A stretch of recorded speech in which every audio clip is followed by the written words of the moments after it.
Magandang araw mga bayang karerista. Nandito na naman po si Rematista na magbibigay sa inyo ng karera tips and analysis ngayong araw ng Miyerkules, October 30, 2024. Meron tayong 7 karera ngayong araw na to. So simulan na natin. Race 1, simula ng winner take all event. Isang class 5 non-blazers. Solo po ako rito. Itong numero 1 Princess Serena na sa ni Charles Reyes. Bumalik na nga yung buti ng kabayong to at maganda nga ang pinakita nakaraan. Last win ito mayroon tong 129.8 sa 1400. Noong October 12 lang, bandera tapos nga siya doon nanalo. Matulin tong kabayo na to at tingin ko wala namang gaanong matulin dito sa race na to. Kaya walang makapagbigay sa kanya ng pressure. At pabor na pabor pa sa kanya ang distansya dahil maikli lang. So sosolohin ko na po ito ng numero 1 Princess Serena.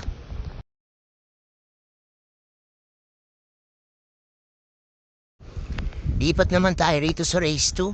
Simula ng pick 6 event. Isang class 5, 11 to 15 split. Ang pamprimero ko rito itong numero 3 na si Piece of Cake na nasa ni Boji Henson. Last na ito maraming nakalaban sa harapan kaya medyo tumukod si kabayo. Meron tong 129.8 sa 1400 noong October 12 lang. Isang debanderong kabayo at matibay din sa harapan.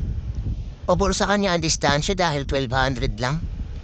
Jackie Boji Henson ngayon ang sasakay dito. Second choice ko naman itong numero 8 Mythic Layla ang sasakay ni JC De La Cruz. Tingin ko ito na rin makakalaban ni Piece of Cake dito. Last run ito meron tong 128.8 sa 1400 noong October 20 lang. Isang diremating kabayo. Ito laging malayo lang ang pinangdadalingan kaya nabibitin sa pagremate. Maganda ngayon posisyon niya dito at kahit maiksi lang ang distansya ng karera tingin ko kayang-kaya pa rin itong manalo. So first choice ko numero 3 Piece of Cake. Second choice numero 8 Mythic Layla.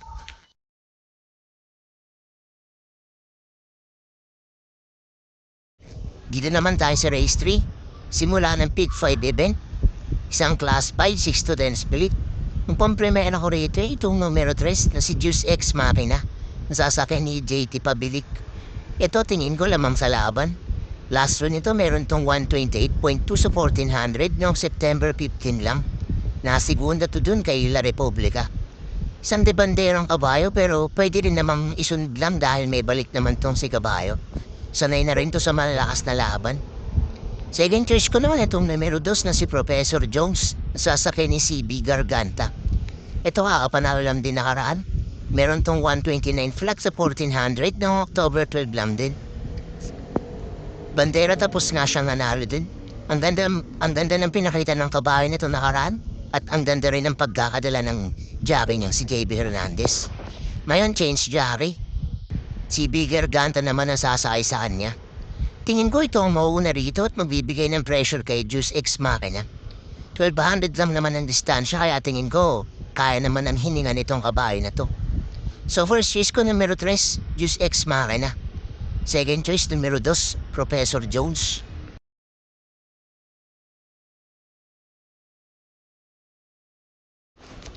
Lipat naman tayo rito sa race 4. Simula ng pick 4 event. Isang class 3 and 4, 34 to 39 and 40 to 46 merge. Pamprimera ko rito itong numero 7 Bea Bell na nasa kay ni JB Hernandez. Ito tingin ko hinahanda to para sa upcoming stakes race dahil naghahanda na rin yung rival niyang si Batam Manda.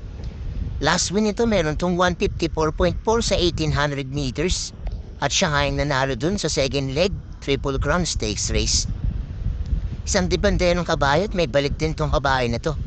Dumay na din to ng regular jockey niyang si JB Hernandez. Second choice ko naman itong numero 1 Euroclidon na sa ni Ryan Base. Tingin ko ito na rin makakalaban ni Bea Bell dito. Last run ito meron tong 126.6 sa 1400 noong October 20 lang. Natersero doon kay Manadura at Bill Jordan. Isang diremating kabayo at pwede rin namang isunod lang. Medyo mabigat naman dala nitong kabayo na to dahil 57 ang sakay niya. Pero tingin ko kaya namang gawa ng paraan ng hinete niya to. So first choice ko numero 7 Bea Bell. Second choice, numero 1, Euroclidon.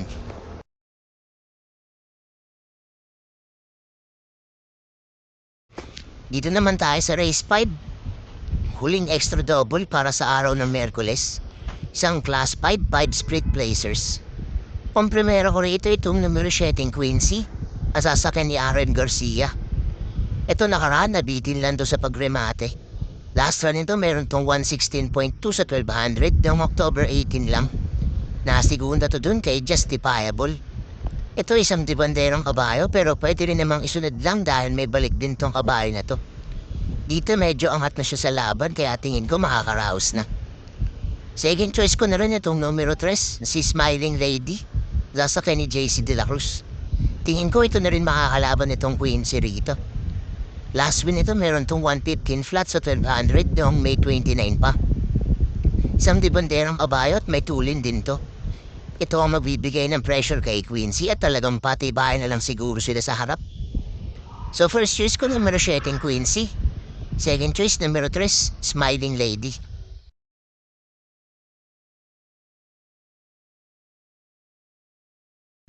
Lipat naman tayo rito sa race 6. Huling daily double para sa araw ng Merkules. Isang class 4, 28 to 33. Ang pampremera ko rito itong numero 3 na si Beautiful Yana. Sasakyan ni JD King Flores. Ito tinago lang yung preba. Tapos nilabas ng trophies. Last win ito meron tong 125.2 sa 1400 noong September 22 lang. Ang galing nga ng pinakita ng kabayo na to dun at mabibigat ng mga tinalo niya. Ngayon malalakas pa rin itong mga makakalaban niya pero tingin ko siya pa rin ang mga malelimado rito sa race na to. Second choice ko itong dehadong numero 5 Grand Lapter.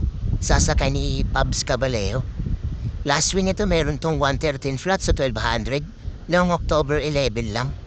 Isang dibanderang kabayo pero pwede rin namang isunod lang. Ito mas gumagaling tong kabayo na to pag mas malakas yung galaban niya eh. Nahilig din to sa dehado kaya baka makabulagado rito. Third choice ko itong numero 2 na si Shanghai Silk. Sasakay ni Cielad Bingula. Ito sanay na rin to tumakbo sa matataas na grupo.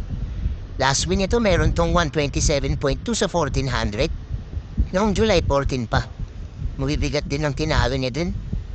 Isang diremating kabayo, tingin ko maiksi ang kahit maiksi ang karera, kaya nitong makaremate.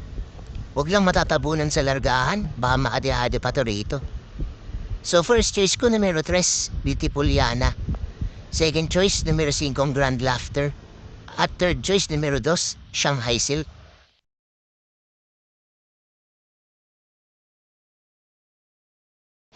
Dito na tayo sa race 7.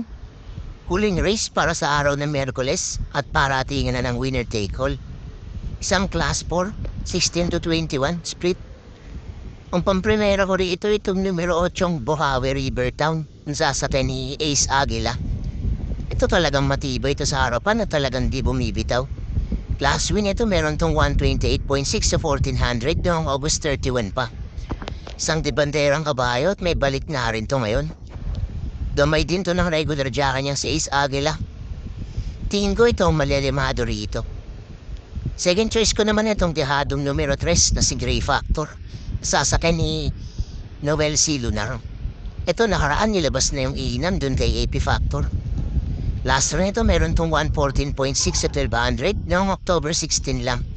Nasigunda nga ito dun kay AP Factor. Mahilig din sa dehado tong kabahay na to at tingin ko nga madedehado ang sobra to dito. Dumay din to ng regular jacka niyang si NC Lunar. Pag nakapwesto to ng maayos at nakahanap ng tiyempo baka makabulaga to rito. Third choice ko na rin itong numero 4 Make a Difference na sasakyan ni Jan Alvin Guse. Ito pag ginusto ng kabayo manalo kung makuha to. Last win ito meron tong 129.8 sa 1400 noong August 14 pa. Isang diremating kabayo at mahilig din to sa dehado. Regular jacka niya pa rin ang sasakay dito na si Jan Alvin Guse. Tingin ko kahit maiksi ang karera kaya nitong makaremate. Huwag lang matatabunan sa largahan, makakaremate ito ng maayos dito. So first choice ko numero 8 Bukawi Rivertown. Second choice numero 3 Grey Factor. At third choice numero 4 Make a Difference.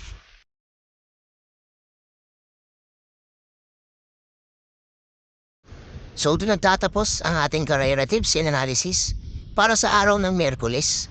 Maraming salamat sa mga nanood at sana'y magsitama tayong lahat. God bless sa inyo mga bayang karerista. Don't forget to like, comment, and subscribe for more karera tips.